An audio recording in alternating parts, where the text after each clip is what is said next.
दोस्तों, आज मैं आपको वो कहानी सुनाने जा रहा हूं जिसने न केवल भारत का इतिहास बदल दिया बल्कि पूरी दुनिया की राजनीति की दिशा भी बदल दी। ये वो क्षण था जिसका इंतजार हम भारतीय दशकों से कर रहे थे।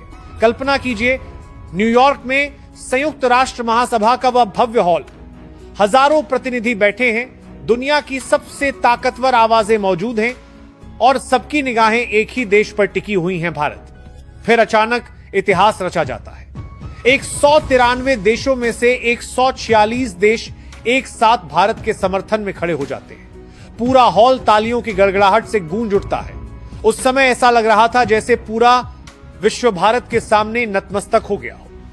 यह केवल एक मतदान नहीं था, यह उस विश्वास की जीत थी जो भारत ने सालों से अपनी कूटनीति, अपने नेतृत्व और अपने धैर्य से अर्जित किया। यह उस संघर्ष का फल था जिसमें भारत ने कभी हार नहीं मानी। तो इस वीडियो को आखिर तक जरूर देखिएगा, क्योंकि आगे की बातें आपके रोंगटे खड़े कर देंगी। लेकिन उससे पहले अगर आपको ऐसी असल और तेज खबरें पसंद हैं तो वीडियो को लाइक कर दीजिए, सब्सक्राइब कर लीजिए और शेयर करिए, क्योंकि ये जानकारी हर भारतीय को जाननी चाहिए। और आप ये वीडियो कहां से देख रहे हैं कमेंट में जरूर बताएं, और हां, अपना नाम और शहर जरूर लिखें ताकि हमें पता चल सके कि हमारा संदेश भारत के किन किन कोनों तक पहुंच रहा है। चलिए डिटेल में चलते हैं। दोस्तों, सोचिए जरा, 1945 में जब संयुक्त राष्ट्र का गठन हुआ था तब भारत गुलाम था। हमारी आवाज कोई सुनता भी नहीं था। लेकिन आज 80 साल बाद वही दुनिया जिसने हमें अनदेखा किया था, हमारे समर्थन में खड़ी होकर तालियां बजा रही है। इस ऐतिहासिक जीत के पीछे भारत की कूटनीति, नेतृत्व और रणनीति की अहम भूमिका रही। विदेश मंत्री डॉ.एस. जयशंकर का भाषण इस पूरे परिदृश्य का सबसे बड़ा टर्निंग पॉइंट बना। उन्होंने जब संयुक्त राष्ट्र के मंच से कहा कि भारत केवल अपने लिए नहीं बल्कि उन 130 देशों की आवाज है जिनकी आवाज दबाई जाती है, तो पूरा हॉल खड़ा हो गया। तालियों की गूंज ने साफ कर दिया कि भारत अब अकेला नहीं है बल्कि दुनिया के सबसे बड़े समुदाय का नेतृत्व कर रहा है। European Union, Australia, Africa, Latin America, हर जगह भारत की गूंज थी। अफ्रीकी देशों ने साफ कहा कि भारत उनकी आवाज है। एशियाई देशों ने कहा कि भारत उनका प्रतिनिधि है। यह दृश्य किसी फिल्म से कम नहीं था। इतिहास हमेशा गवाह रहा है कि जब भी कोई बड़ी जीत मिलती है तो उसके साथ विरोध की आवाजें भी उठती हैं। यही नजारा इस बार भी देखने को मिला। जैसे ही भारत ने वह ऐतिहासिक पल अपने नाम किया, हॉल में सन्नाटा और गुस्से का मिला जुला माहौल फैल गया। सबसे पहले तुर्की के प्रतिनिधि इतने बौखला गए कि उन्होंने गुस्से में बिल की कॉपी फाड़ दी, हाथ पटके, टेबल पर शोर मचाया, यहां तक कि चीखने चिल्लाने तक की कोशिश की। लेकिन उनकी आवाज इतनी कमजोर और अकेली थी कि कोई सुनने वाला ही नहीं था। पूरी दुनिया का ध्यान भारत के ऐतिहासिक कदम पर था और उनका विरोध मानो हवा में खोकर रह गया।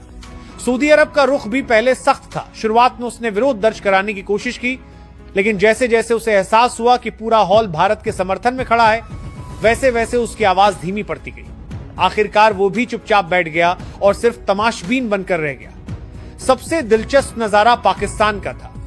जो देश हमेशा भारत के खिलाफ जहर उगलने का कोई मौका नहीं छोड़ता, वह इस ऐतिहासिक दिन पूरी तरह अकेला और लाचार दिखा।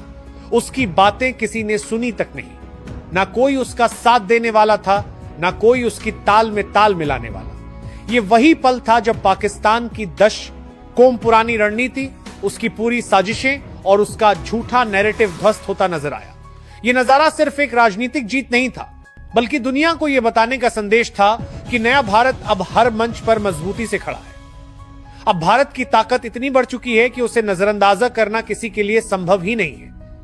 जो कभी भारत की आवाजों को दबाने की कोशिश करते थे, वही आज मजबूर होकर चुप्पी साधे बैठे हैं। दोस्तों, यह सिर्फ एक जीत नहीं थी, ये उस बदलते भारत का प्रतीक थी जिसकी गूंज अब न्यूयॉर्क से लेकर रियाद और अंकारा तक सुनाई दे रही है। दुनिया मान चुकी है कि भारत को नकारना नामुमकिन है। दोस्तों, इस पूरी कहानी का सबसे बड़ा सरप्राइज था चीन। वही चीन जो दशकों से हर अंतर्राष्ट्रीय मंच पर भारत का विरोध करता रहा है। वही चीन जो पाकिस्तान को हथियार देता है। वही चीन जो लद्दाख में हमारे खिलाफ चालें चलता है। इस बार वही चीन भारत के समर्थन में खड़ा हुआ। उसने कहा, भारत एशिया की असली आवाज है और भारत के बिना संयुक्त राष्ट्र अधूरा है। सोचिए, जिस चीन ने हमेशा भारत को रोकने की कोशिश की, आज उसे मानना पड़ा कि भारत की ताकत को नकारा नहीं जा सकता। ये किसी चमत्कार से कम नहीं, ये भारत की कूटनीति और नेतृत्व की सबसे बड़ी जीत है। अब समझते हैं इस जीत का असली मतलब। भारत ने जिस बिल को पास कराया है उसके बाद वह वीटो पावर वाले देशों की पंक्ति में खड़ा हो जाएगा। वीटो पावर यानी वह अधिकार जिसके जरिए कोई स्थायी सदस्य किसी भी प्रस्ताव को रोक सकता है। दुनिया की राजनीति में इससे बड़ा अधिकार कोई नहीं होता। आज तक अमेरिका, रूस, ब्रिटेन, फ्रांस और चीन के पास ही वीटो पावर था, लेकिन अब भारत भी इस क्लब में शामिल होने जा रहा है। इसका मतलब है कि अब भारत सिर्फ सुनने वाला देश नहीं रहेगा, बल्कि फैसला लेने वाला देश बनेगा। अगर पाकिस्तान आतंकवाद को बचाने की कोशिश करेगा तो भारत उसे रोक सकेगा। अगर चीन कश्मीर पर कुछ कहेगा तो भारत उसे ब्लॉक कर सकेगा। अगर कोई भी देश हमारे खिलाफ साजिश करेगा तो भारत उसे तुरंत खत्म कर सकेगा। यानी अब भारत को नजरअंदाज करना किसी के लिए संभव नहीं। अमेरिका, जो कभी भारत के खिलाफ व्यापारिक दबाव डालता था, आज भारत के समर्थन में खड़ा है। रूस तो हमेशा से भारत का मजबूत सहयोगी रहा है। फ्रांस और ब्रिटेन भी भारत के स्थायी सदस्य बनने की खुलकर वकालत कर रहे हैं। यानी 5 स्थायी सदस्यों में से अब कोई भी भारत के खिलाफ नहीं है। ये किसी सपने के सच होने जैसा है। तुर्की और सऊदी अरब की नाराजगी अब साफ तौर पर दुनिया देख रही है। तुर्की बार बार पाकिस्तान के साथ मिलकर भारत पर हमला बोलने की कोशिश करता रहा है, लेकिन अब वो पूरी तरह अलग थलग पड़ गया है। सऊदी अरब की नाराजगी का कारण भी साफ है। भारत ने ऊर्जा कूटनीति का मास्टर स्ट्रोक खेलते हुए रूस से सस्ता तेल खरीदा और यूएई व कतर के साथ लंबी अवधि की डील साइन कर ली। नतीजा यह हुआ कि सऊदी की तेल राजनीति को सीधा झटका लगा। अब वो चुपचाप बैठा है और भारत की बढ़ती ताकत को देख रहा है।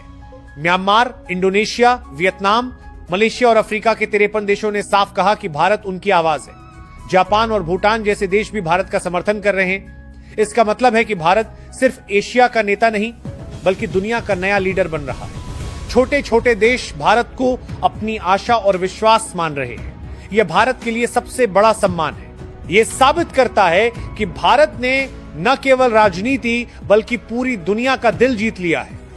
भारत की इस जीत की खबर सोशल मीडिया पर फैलते ही पूरी दुनिया में भारत की चर्चा होने लगी। लोगों ने लिखा, भारत अब सिर्फ एक देश नहीं बल्कि पूरी दुनिया की उम्मीद है। विदेशी मीडिया ने इसे भारत की कूटनीति की सबसे बड़ी सफलता बताया। हर भारतीय ये का सीना गर्व से चौड़ा हो गया। प्रधानमंत्री नरेंद्र मोदी ने कहा, यह 140 करोड़ भारतीयों की जीत है। विदेश मंत्री एस जयशंकर ने कहा, यह नए भारत की पहचान है। दोस्तों, जब मोदी जी ने यह कहा तो मेरे रोंगटे खड़े हो गए। यह सिर्फ सरकार की जीत नहीं, बल्कि हर उस भारतीय की जीत है जो अपने देश पर विश्वास करता है। अब यह प्रस्ताव 5 स्थायी सदस्य देशों के पास जाएगा। अगर वहां भी यह पास हो जाता है तो भारत आधिकारिक रूप से स्थायी सदस्य और वीटो पावर वाला देश बन जाएगा। उस दिन भारत दुनिया की सबसे ताकतवर देशों की पंक्ति में खड़ा होगा। वह दिन इतिहास का सबसे बड़ा दिन होगा। दोस्तों, यह सिर्फ एक राजनीतिक घटना नहीं है, यह वह पल है जिसे हमारी आने वाली पीढ़ियां याद रखेंगी। जब पूछा जाएगा कि भारत कब महाशक्ति बना, तो जवाब होगा उस दिन जब 146 देशों ने खड़े होकर भारत के लिए तालियां बजाई थी। यह पल हर भारतीय के दिल में हमेशा के लिए दर्ज हो गया है। अब सवाल आपसे, क्या आपको लगता है कि भारत की यह जीत पूरी दुनिया की राजनीति का समीकरण बदल देगी? कमेंट में अपनी राय जरूर लिखिए और इस वीडियो को शेयर कीजिए ताकि हर भारतीय इस ऐतिहासिक जीत का हिस्सा बन सके।